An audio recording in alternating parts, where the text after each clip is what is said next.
All right, so picture this. Yeah. You're in Bali. Hmm. You love golf. Yeah. But you've only got one round to squeeze in. Oh, yeah. Tough choices, right? Right. We are diving into the Bukit Pandawa golf course description today Okay. to help you decide if it's worth your precious, precious vacation time. Right. We're going to find out if this place is truly something special Wait. or just a really fancy way of saying, come practice your short game next to the ocean. Yeah, we're going to unpack that, figure out if it lives up to the hype or if it's just a tourist trap, essentially. Because honestly, the first thing I saw, location, location, location, perched on limestone cliffs, overlooking the ocean. Dramatic. It's giving dramatic scenery from every hole. Yeah, and that's not just marketing spin, that's the real deal. We're talking about the Bukit Peninsula, Okay. known for its iconic cliffs and legendary surf breaks. So yeah, those views are definitely a major selling point. But I think it also tells us something about the kind of golfer they're hoping to attract. They even mention being close to luxury hotels like the Mandarin Oriental and Raffles. What sense? It just screams high-end experience, doesn't it? Okay, I see where you're going with this. Yeah. It's not just about the game. Right. It's about the whole vibe, the experience. Exactly. But hold on, let's talk about the course itself for a minute. Okay. 18 holes. Okay. All par 3. All right. Designed by Bob Moore. Mm-hmm. Some golfers might hear that and think, oh, too easy. Yeah. What's your take? I think that's where it gets interesting. Par 3 courses, they can actually be surprisingly tricky Okay. because you need pinpoint accuracy, Right. and the design has to compensate for their shorter distances. Right, because you don't have as much room to like make up for it. Exactly. On a longer course, you might have some room for error, Yeah. you know, but on a par 3, every single shot counts. High stakes. It's a different kind of pressure. You're always on your game. So you're saying it's not just some glorified pitch and putt. Absolutely not. They actually call it championship caliber. Okay. But then they also say 120-minute round time, Right. which seems really fast. It is fast. Yeah. And that speed aspect, I think, is key. It suggests a very particular pace of play, Oh, yeah. which, again, might appeal to certain golfers, but not to others. Right. If you're somebody who likes to take their time, enjoy the views, maybe have a chat between shots, this might not be the course for you. You'd be out of there before you know it. Yeah. It's about finding a course that matches your style of play and your vacation goals. Exactly. So to help our listener figure out if Bukit Pandawa is the right fit for them, Okay. let's break down what it's actually like to play there. All right. Let's start with the basics. What kind of grass are we talking about here? They use paspalum grass, which is common in tropical climates like Bali. Okay. Now, this is where things get a little technical, Okay.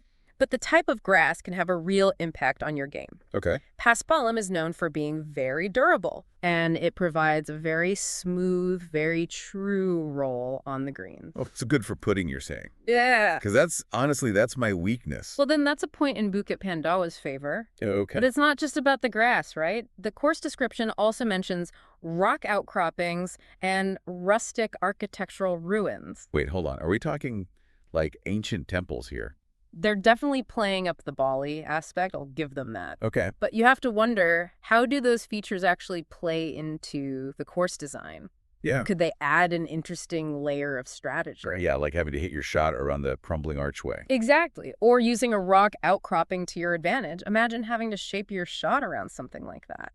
That'd be cool, though. It would be memorable. Yeah, how many people can say they hit a hole-in-one with a backdrop of, like, ancient ruins? Right. It's all about creating that unique, almost cinematic experience. And speaking of information, playballygolf.com, they have this great summary of amenities and costs, which is not something you always find. Absolutely. And they're upfront about the pricing, which, reading between the lines, suggests they're comfortable targeting a certain clientele. Remember those luxury hotels we mentioned earlier? Yeah. This is clearly geared toward a golfer who appreciates the finer things in life.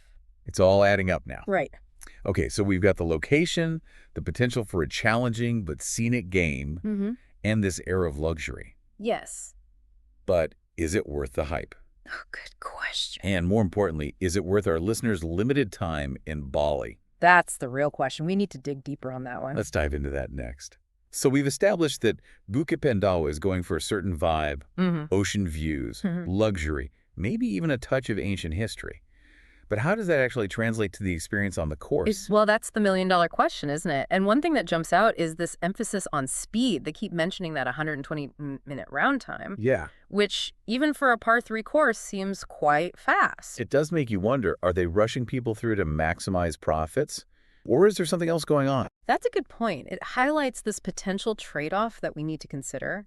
Some golfers might see it as efficient, right? Like, hey, I can get my round in and still have time for other activities. Right. But others who might prefer a more leisurely pace might feel a bit shortchanged. Totally. Can you imagine feeling pressured to finish a hole poorly when you're surrounded by those incredible ocean views? It's all about finding that balance between what you want out of the experience and what the course is designed to offer. Right, right. Speaking of which, should we talk about the elephant on the green, the cost? Oh, yes, the price tag. Now, they haven't explicitly said it's expensive, Right. but they don't really have to. It's implied. The location, the luxury hotels, the emphasis on this premium experience, it all kind of points toward a certain price point, doesn't it? It does. And that's where, again, playbellygolf.com comes in handy. They actually lay out the numbers. They do. And let's just say, you are paying a premium for this experience. You are, which, again, isn't inherently bad. But it's crucial information for our listener. Right. Because, like with any high-end experience, the question becomes, what are you actually getting for that price?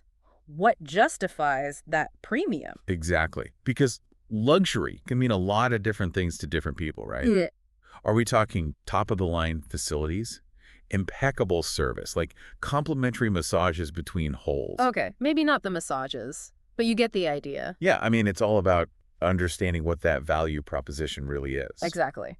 And to be fair, they do seem to include a fair amount in their package. A Okay. caddy, a cart, even transportation to and from certain hotels. That's true. That convenience factor alone can be huge, especially when you're on vacation and trying to maximize your time. Especially in a place like Bali where, getting around might not be the easiest. Precisely. It's like they're saying, leave the logistics to us, you just worry about enjoying yourself. I like that. Which, again, for a certain type of traveler, that's music to their ears. It is. It feeds right into that desire for seamless, luxurious experiences.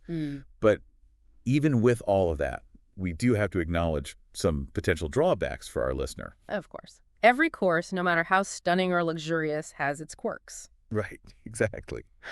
So, what are some things that might make a golfer think twice about Bukit Pandawa? What are the potential downsides here? Okay, well, we've talked about the pace of play, which for some people could be a deal breaker. But what about the par 3 format itself? I know we talked about how it can be deceptively challenging. Right. But, for golfers who are used to the variety and the strategy of a longer course, 18 par 3s, even beautifully designed ones, might feel a little bit repetitive after a while. It's like listening to a playlist of your favorite song on repeat. Exactly. Even if you love that song, eventually you're going to crave a little bit of variety. Exactly.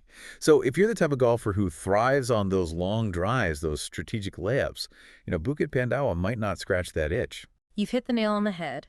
It really boils down to knowing yourself as a golfer, knowing what you enjoy in a golf experience, and asking yourself if this particular course aligns with those preferences. Right. Are you going for the challenge, or are you there for the scenery? Is it about the luxury, the speed, or some combination of all of the above? It's all about finding that perfect match, right? The course that fits your personality and your vacation style. Precisely. And I think we've given our listener a lot to think about. But before we move on to the final verdict, there's one more thing I'd like to touch on, something that's been on my mind. Oh, and what's that? Okay, so we've talked about the pros and the cons, the luxury, the speed, those incredible ocean views. But should our listener actually book a tee time at Bukit Pandawa? Or should they maybe consider those other Bali courses we mentioned? That is the million-dollar question, isn't it? And I hesitate to give a simple yes or no because it all comes down to what our listener wants out of their Bali golfing experience. What are they picturing? Right, because golf, it's more than just hitting a ball into a hole. It's about the whole package, the setting, the challenge, even just the overall vibe, right? Exactly. So for the golfer who's dreaming of teeing off with the ocean breeze in their hair, surrounded by those stunning cliffs, Bukit Pandawa might just tick all those boxes. Especially if they got that luxury itch they want to scratch, and they're okay with a slightly faster pace of play. Absolutely. Don't forget, they take care of everything, the caddy, the cart, even the transportation to and from your hotel. It's about that ease, that exclusivity. You're paying for convenience, for sure. But for our listener who might be on a tighter budget, someone who'd rather spend more time on the course and less money on the bells and whistles. It might be worth exploring some of those other options we discussed earlier. Right. Because Bali has no shortage of amazing golf courses. And luckily for our listeners, there are some great resources out there to help them find the perfect fit. Exactly. A good golf course website, a booking agent, those can be invaluable tools, especially if you know what you want out of your golfing experience. Exactly. Don't be afraid to do your research, read those reviews, maybe reach out to the courses directly if you've got questions. Because ultimately, you want to make sure that your one precious round of golf in Bali is everything you hoped for. Well said. Now, before we tee off into the sunset here, there's one last thought I want to leave our listeners with. We keep coming back to this idea of speed and luxury at Bukit Pandawa, right? Right. Is that a sign of things to come for golf in general? Is the traditional golf course, the one we all grew up with, is it becoming a little too slow, a little too old-fashioned for this modern world? It's an interesting question. Are these exclusive, fast-paced experiences going to become the new norm? Or is this just one path for the sport, one that caters to a certain type of player and leaves the traditionalists to their leisurely rounds? And it makes you wonder about bigger trends too, right? How we view leisure, how we spend our free time, even how we define luxury. But those are conversations for another deep dive. Absolutely. For now, we'll leave our listeners to ponder that thought as they plan their dream Bali golf trip. And who knows, maybe we'll see you on the green at Bukit Pandawa someday. Thanks for joining us on this deep dive into the world of luxury golf, and may your next round be your best yet.